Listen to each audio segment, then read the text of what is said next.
All right, everybody. Thanks so much for stopping by another live episode of Real Estate Titans, sponsored by Lionbolt Media. I'm your host, Greg Fowler, traveling throughout the marketplace, interviewing the top real estate professionals in our field, essentially gathering insight, inspiration, really drives and motivates these top producers above and beyond everybody else in what I'd like to consider a real estate titan.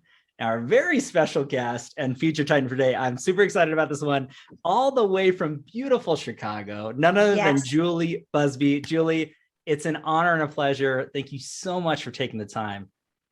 Thank you for having me. This is awesome. I love that you have this production, and it's very cool. I'm excited to be a part of it. So thank you. Yeah, hey, it's our honor and our pleasure. And I know the audience is super excited about this one, really just to dive into who you are and what makes you tick and everything in between as one of the best and brightest minds in the real estate world. So Julie, without further ado, let's just dive into the series of questions. And I guess we want to start with the first one, which is really just telling everybody a little bit about yourself. So who you are, where you're from, what got you into the biz, and your path and progression to where you are to today. What's that look like? Sure.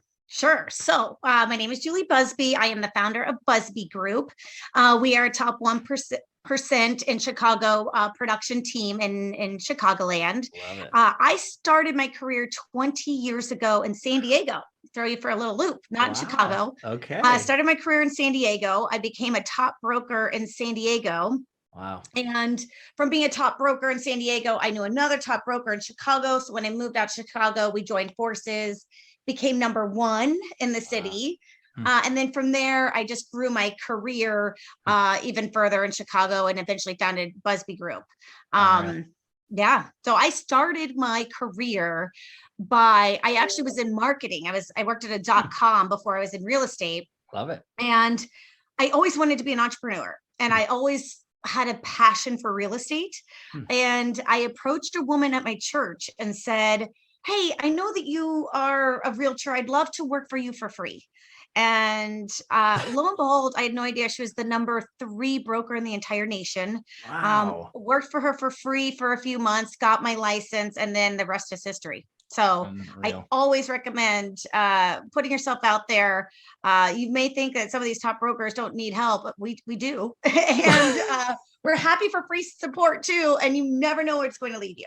Oh my gosh, Julie. But I love that story and kind of that lineage as you lay out and coming from, San Diego, ultra competitive market to really hit the pinnacle, into that realm is not easy to do, but then to look at it and then to do it again. It's so beautiful. I love that. Thank you. It's kind of crazy. I've launched my career twice, but I feel very fortunate. What's neat is you get to learn, from what you did the first time and maybe adjust things in the new marketplace, which has really helped my team grow. Oh my gosh. And I love that, Julie. And again, for anybody who's tuning in right now, who's thinking to themselves, gosh, I don't know if I should relocate. I've got a solid thing going on here with my business and I don't know what to do. I mean, Julie has literally done it. And there's nothing stopping you from really hitting those highest of expectations but yourself. And, it's just one of those things where the proven processes and track records, as Julie had mentioned, to repeat that. If it's done once, it can be done again, which I absolutely love. But Julie, I want to talk a little bit about when you made kind of that thought process of as an individual to growing a team and kind of your progression into your thought process there. Sure. So I touched on in San Diego, I was able to, adapt what I did there and maybe adjust things when I got to Chicago. In San Diego, I was a solo broker. I had an admin, but no true buyer support, no seller support. I didn't think I was that much of a producer to do that. I thought it would be silly to, and that's part of my things I wanted to chat about today is, there comes a point at your production level where it makes sense to get some support because it can help springboard you to the next level. So when I first came out to Chicago and I was solo and started growing my business, but I brought on someone to be my support when I was a $10 million producer. People thought, what? You're 10 million. You're not ready for support. But once I brought in, someone to help support me, I was able to grow to 20 million, then to 30 million. And once I did get to 20 million, that is when I was looking at, okay, how do I compare to what I did in San Diego? Mm-hmm. And I did see that it would really help to bring on a broker. So I did bring on a broker at 20 million. I Wow. will also say it was life circumstances. I was also about to have a baby, Oh, cool. and realtors, we don't get, any paid leave. So what are you going to do? Right. And it's either refer your business out or get a partner on your team to help you. So I brought on a broker, and it was the best thing I ever did, because it just springboarded, and we've grown a team eventually from that. Wow, huge. And I love the fact that you're identifying and addressing real life, right, Julie? I mean, there's so much polish and posturing into real estate, and mainly the consumer sees it for the most part, but internally to other real estate professionals, everyone has real lives attached, families and desires and goals and dreams in and of itself to real estate. And the fact that you were able to position yourself to really have that exponential growth, but still, have a family and, keep hitting those things. I mean, to me, that's absolutely incredible. And no matter what happens in our lives, we can just keep moving forward and expanding. But what I'm picking up onto that is you're identifying very early on, bringing people on and taking things off of your plate was exponential for your growth and for leverage points. So yes. What does it look like now for the Busby Group and kind of what you guys do, for Chicago and everything in the real estate industry? Where are you guys looking and growing and expanding that way internally to Chicago? I mean, what's the team look like? Sure. So we're a pretty dynamic, we have grown to be pretty large, but that also helps us keep our service level to very high standard. Yes, I originally started my career providing excellent service.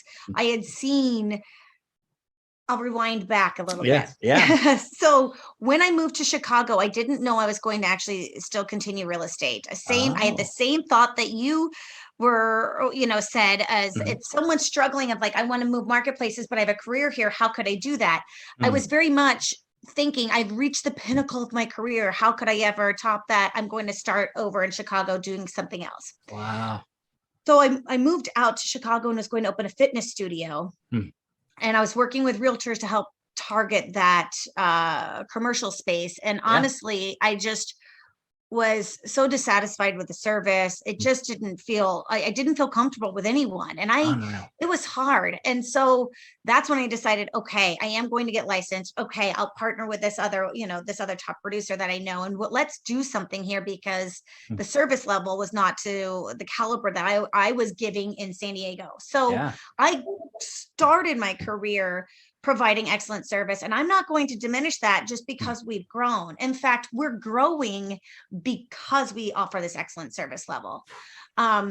So we are a large group, but it's so that we can be very handhold, help our clients. I even have a director of concierge to help our clients.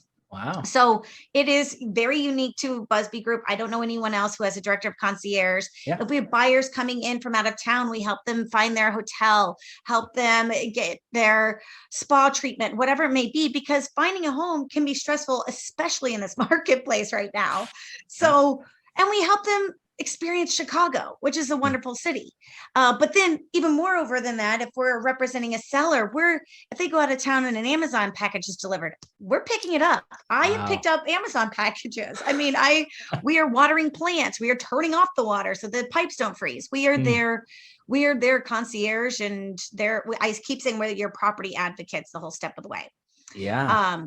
So I mean, Julie, when you had mentioned that, and not to interrupt you, but I want to hit that home to anybody who's watching or listening right now, is not getting away from the fundamentals of service, right? And doing the job above and beyond just a status quo.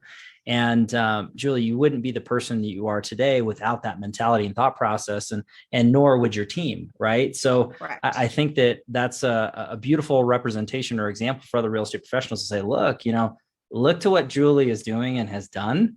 And it's there. The path is laid, and you can add these thought processes or systems or directives into any market that you serve. You went from San Diego to Chicago. I mean, look, there's the perfect match there. So I don't know. I just love that. I love that you mentioned the concierge and that thought process for service, for sure. Good. Yes, Yeah. that's something that really sets us apart is our service level at Busby Group. It's important. Yeah, So that to me is part of the really, brand. it's huge because it's a differentiating factor, and every real estate professional is looking to say, hey, how can I stand out amongst the many that are in my competitive market, and again get to the top. And everybody who knows and tunes into Titans, every one of you has different perspectives on how to get there, but there's some fundamental truths that everyone are doing is, treating people the right way, putting in the work, putting in the time, doing the business above and beyond, and really going out of your way to make sure that everyone involved in the transaction under any circumstances is just treated the best possible outcome. And not everybody's heart's in it all that way, Julie, and you know that. So it's just nice to hear it directly from a true pro. So let's get into that side of it, because so many people tune in and they want to know, what have the Titans done, or what are they doing to really grow, to really scale? Now, you've already shared some really great stuff, Julie, which is huge to the concierge, and then building and growing and scaling in a team. But if you could look back at your career into personal perspective and pick or choose one or two things that you might have added or implemented that you really saw movement, you saw growth in your business, what does that look like? What advice would you give anybody tuning in? Sure. So it's looking at data is important too. Look at where you're getting your business and really focus on that.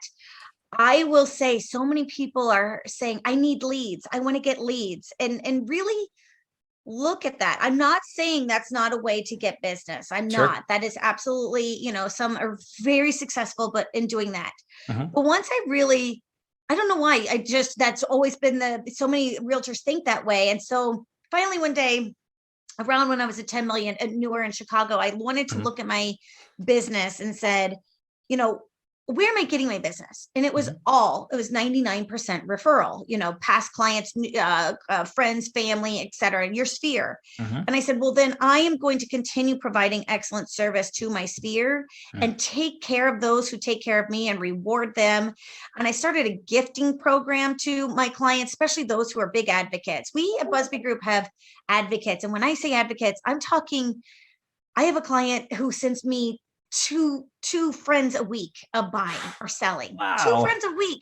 And it's so, think about that versus a cold lead that you're chasing on a third-party platform. It's really neat when it's a friend, and we can have a fun banter about our friend, and and it makes it a warmer connection, and they're clients for life. So once I looked at the data and said, stop chasing the leads, go after those who already appreciate you, love you, worked with you, and know your service level, take care of those clients and continue to. And that's been a game changer. I do a gifting program. It is, we have a whole candle line just under Busby Group for Busby Group. And we have little messages like, I need to look up right in the middle of shelter in place. We did a really like we were craving to all be outside. And so, but people were writing me saying, thank you so much for the candle, because it made me feel, just happy with everything going on. And then the plant, I send a plant twice a year. Cool. Anyways, we have this gifting program, and it's all Busby Group, branded, and just minor little things like that to show clients you're thinking of them, you care for them, has gone a long way for us. Taking care of those who already know and believe in you is huge. I think that no one could have said it better that way, Julie. I think that really basing it off of taking care of the people who take care of you, that's so, unfortunately, that's missed a lot. And if you're tuning in and you're like, yeah, okay, I get what you're saying there, but be honest with yourself. Think about how many touch points, how many times do you pick up the phone? Do you see these people on a regular basis? Do you do pop buys, or do you gifting programs or client appreciation events? I mean, how often are you really there? Or is it just a magnet on a fridge, right? And then you wonder why 5-7 years goes by and you didn't get that phone call. So I think that follow-up, and it's said over and over, the fortunes in the follow-up. I think that nurturing those relationships, it's much easier to maintain than to gain. And I just love how you're mentioning that. And you gave tactical or palatable ways to do it, branded gifting, and really just being thoughtful with that time frame. Is there anything else that sticks out to you along that vein, Julie? Because I think that that's crucially important for everybody to know. I mean, on top of the gifting program, you have the concierge. You guys are touching in multitudes of times through your sphere of influence, your SOI.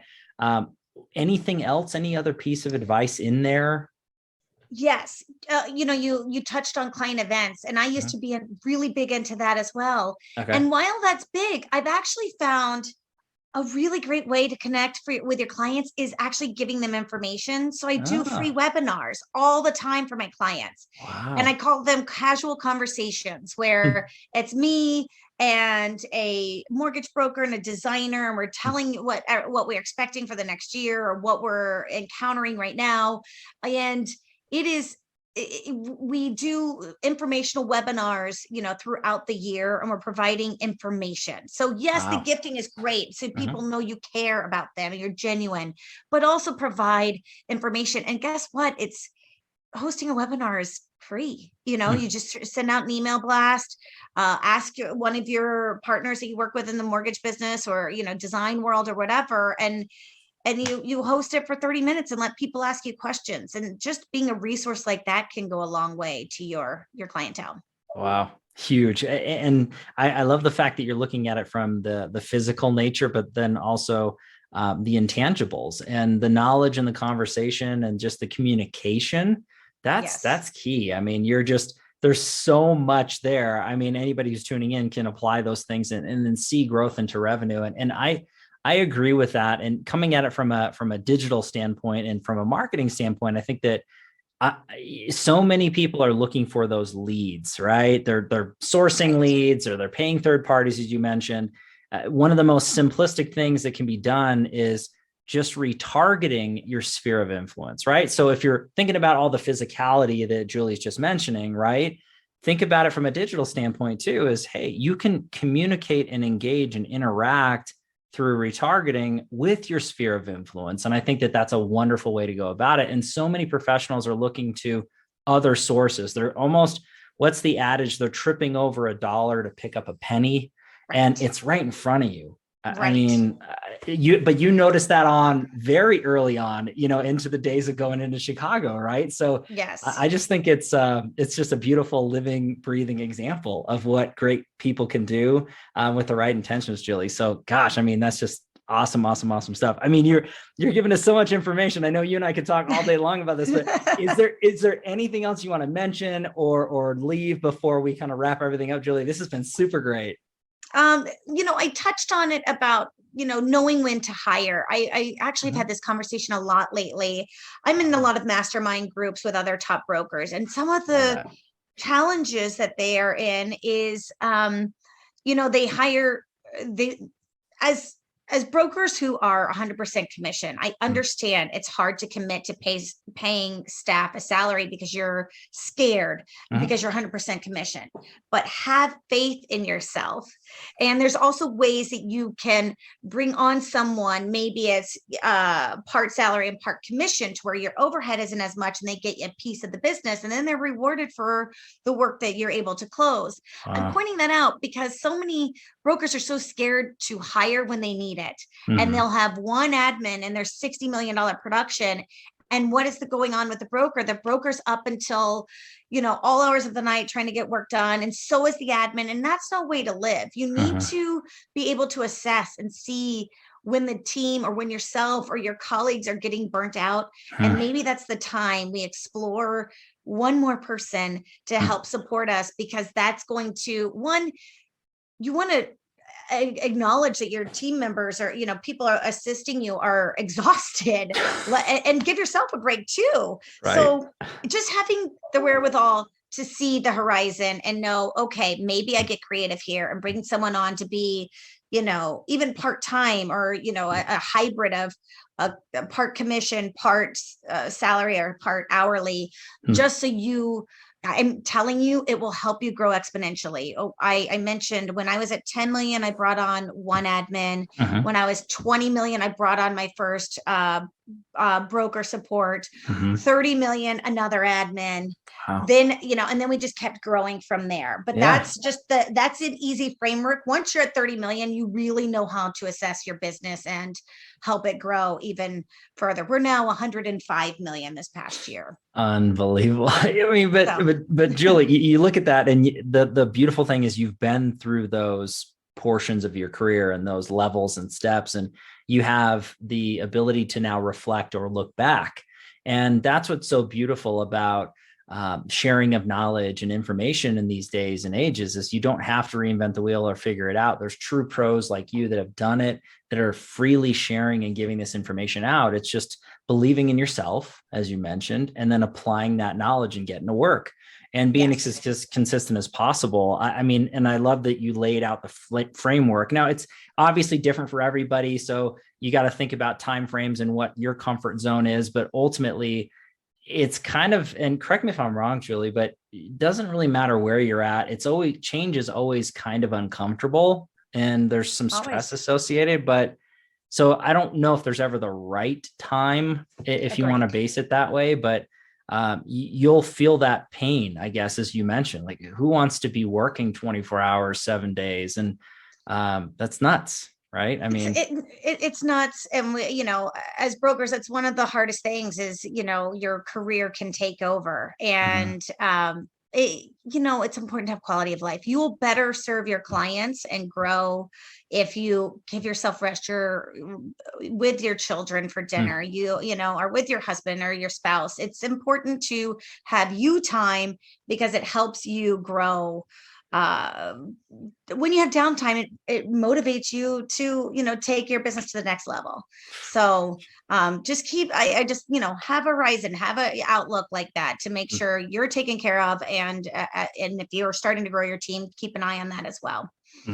Beautiful stuff. And so you threw something in there, Julie, which I would love to just pull out just a little bit, if you're fine with. And you'd mentioned masterminds, and kind of that opportunity to communicate with other like-minded individuals or top-tier professionals.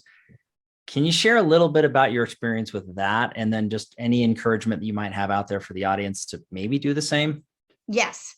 So I've always had a good relationship with brokers around the country. When shelter in place happened and we were all stuck at home, I thought, oh my goodness, I wonder what's going on in this part of the world. What's going on in this city? What are they seeing? So I reached out to a lot of the brokers that I know and created this small group. And at first it was almost like a therapy session of, oh my goodness, we're stuck inside. What are you working on right now? How are we getting through this? And what are you doing for your team? Or what do you do? How are you keeping morale up? It was literally like a therapy session. And then, are you guys opening back up? And it was just really, that was fascinating. But what is even more fascinating is now that, business is back and people are out and about buying with revenge. We are now sharing, market tips and what's working in that area. And here's something I'm doing here. And I also have to say, it's also my referrals between each other has grown as well. Wow. And again, this is something free for someone to establish. Find brokers in different regions.